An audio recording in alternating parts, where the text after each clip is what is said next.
This is KUGAN CASSIUS for the CASSIUS and Henry Show here on BoxNation. I'm at the Peacock Gym. I'm joined by the one and only, the original upsetter, OVILL McKENZIE.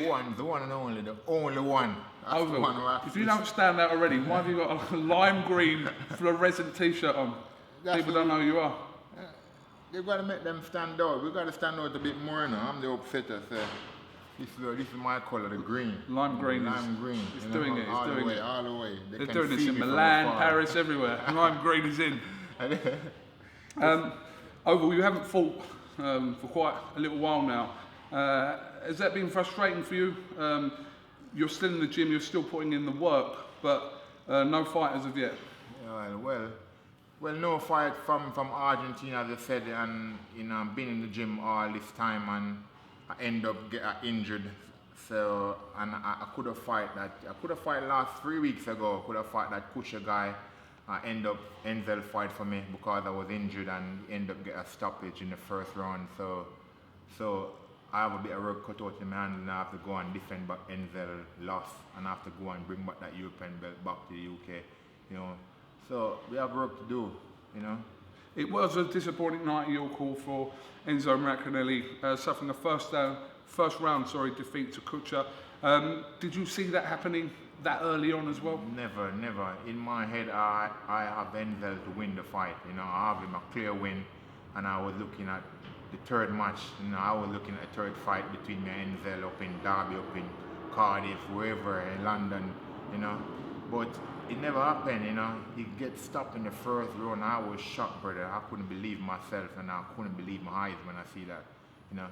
But it's boxing. One punch do it. As I said, it could have happened to me. You know what I mean? So, he retire, and hopefully I go and do the business for him. I go and win back this belt and come back to the UK for him. Obviously, after the fight, initially the thoughts were from Enzo was to possibly retire. We don't know quite what's going on with that now. Should he retire, in your opinion? Well, it's up to him, brother. It's how he feel, Like me, I'm 36 going on 37, and people said I should be retired, but no one can tell me to retire. And though I feel 19, I feel 20, I feel young in myself. And it's up to him, I ain't gonna tell him to retire. It's up to him, how his body feel and how him feel himself. So if he wanna retire, he retire. If he don't, he come back and fight, because we're there to fight, he's there to fight. So it's up to him to come back. It's up to him how him feel, you know what I mean? You haven't fought since your draw with Ramirez last year, at the back end of last year. Has that been frustrating? We're into nearly July now. It is a bit, you know what I mean, because no money coming in. I've been spending out the money, look money we are earning. I've been spending, eating, drinking, back and forward, Derby to London, I have to live, and it's hard, but I still have to have big dreams and big hopes, and I have him to be a world champion. So I have that in my heart, so I'll keep on going, brother. I'm keeping going, brother. It's hard, I'm not gonna lie to you, it's very hard. Even at this minute, I just heard last week, my trainer speaking, and I think he's saying we should give up the Commonwealth title, make some of the young prospects them fight for it, because I'm a two-time Commonwealth champion, and I have it up my over 2 years now, 2.5 years, no one will come and fight me. So he said, sign it over to the young prospect, then make them fight for it and make the business go and tick over, and then if anyone them up for the challenge, they come fight me again for the Commonwealth, you know what I mean? Or I'm going for bigger things anyway, I want world title. That's what I need. Speaking of world titles, obviously at the end of May we saw Tony Bellew achieve his lifetime ambition in the ring of winning the world title, where he knocks out McCarville. Did that surprise you? Well, he's working hard, and Eddie Earns behind him, they're pumping him up, and then they're pushing money behind him. But, he win it, but to tell the truth, my eyes, that ain't a real champion. That for me, I ain't gonna lie, that's a paper champion. I ain't gonna lie, if somebody fight for a vacant belt, for me that's a paper champion. You don't fight a real champion, you know what I mean? Champion fight champion. He was fight, that's a paper champion. So, but off team anyway, he's a world champion. And let's see what happens in the future coming with him. But obviously, you know, we know that you've fought twice already, and you've been very vocal about having that third fight with him as well. You know, I would have loved the third fight, you know. To be honest here, like I said, the first fight, you know, it shouldn't have been stopped. The second one, he run like a chicken. He boxed. He done a good job, you know, and he won the fight, you know.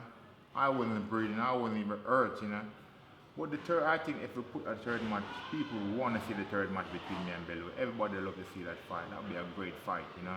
At cruiserweight, we unbeatable at cruiserweight. The two is unbeatable at cruiserweight. But I think that would be a great fight between me and Bellew, you know. So, as in regards to your future and your immediate plans, what have you been told about when you'll be potentially out and, you know, this dream of yours of still becoming world champion? When is this going to happen over? Well, to tell you the truth, I don't know. Fingers crossed, in October we'll fight that KUGAN, and later, maybe next year we'll fight, you know, we'll fight some of them big contenders, you know. I'm up for all of them, man, you know. I'm up for it, but I don't know when I'm going to get my chance, but I'm here. I ain't going to give up, you know. And I'd love to fight one of them big names up there. I'm sure a big fight is, like I said, imminent, but it seems to have been imminent for quite some time now, so that must be frustrating.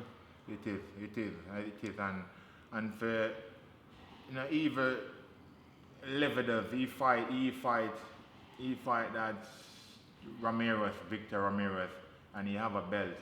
That belt where Lebedev, that's my belt, you know, that's my belt. He fight Ramirez, but Ramirez wasn't the champ. Ramirez was, he robbed that belt. That was my belt. So I think if Lebedev as a boxer and he watched that fight, he know I was a champ.